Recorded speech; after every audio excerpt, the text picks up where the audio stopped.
Trump claimed that coronavirus vaccines will be available momentarily. Those comments come, though, as the New York Times is reporting, the White House is blocking strict new federal guidelines for vaccine usage and distribution. NBC News has not independently confirmed this reporting, but the guidelines call for checking on adverse reactions for at least 2 months after phase 3 trials are completed, meaning the vaccine would not be available momentarily or for widespread delivery until after the election at the very earliest. Dr. Peter Hotez is back with us from the Texas Children's Hospital Center for Vaccine Development. You want to sort through this? What are you hearing from your FDA sources as to whether the Times reporting is correct and that the FDA proposed guideline is being shot down by the White House? Yeah, it would be terrible if it's true. I mean, what the FDA wants to do is, one, they want to add 2 months to the timeline after all of the human volunteers have received 2 doses of the vaccine. And the reason is these are brand new technologies.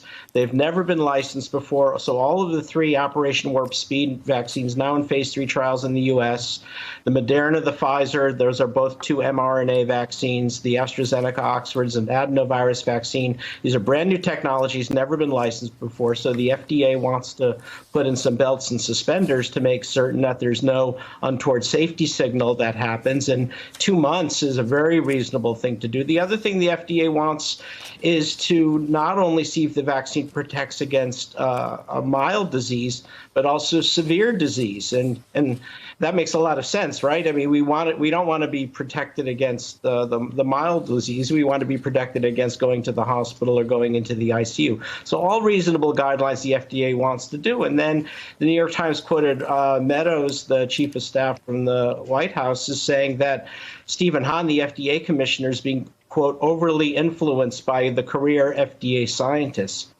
Well, heck, that's what Stephen Hahn is paid to do, to be influenced by the career FDA scientists. That's exactly what we want. These are some of the best vaccine scientists the world has ever seen. I've worked with them for 20 years at the FDA. They're tough. They're super smart.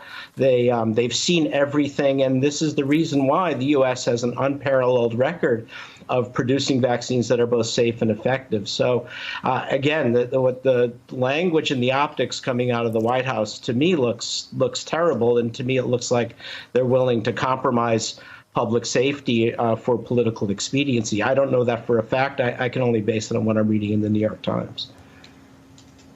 Well, the last time I interviewed Dr. Fauci a week or 2 ago, and he reassured us that there are independent outside committees that oversee what the FDA authorizes, and that the FDA can't authorize release of a vaccine until those committees on something that's experimental have approved it.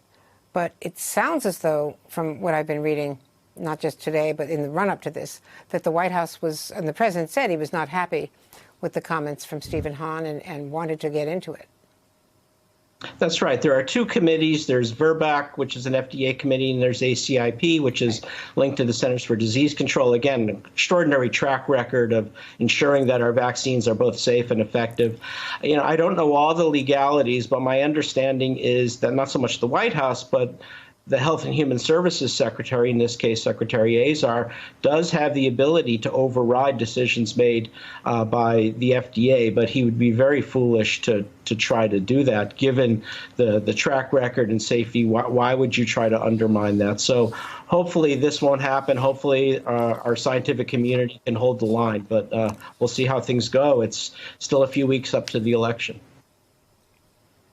Well, you're a very important voice in all of this, so thanks so much for being with us. We really appreciate it, Dr. Hotez. Hey there, I'm Chris Hayes from MSNBC. Thanks for watching MSNBC on YouTube. If you want to keep up to date with the videos we're putting out, you can click subscribe just below me, or click over on this list to see lots of other great videos.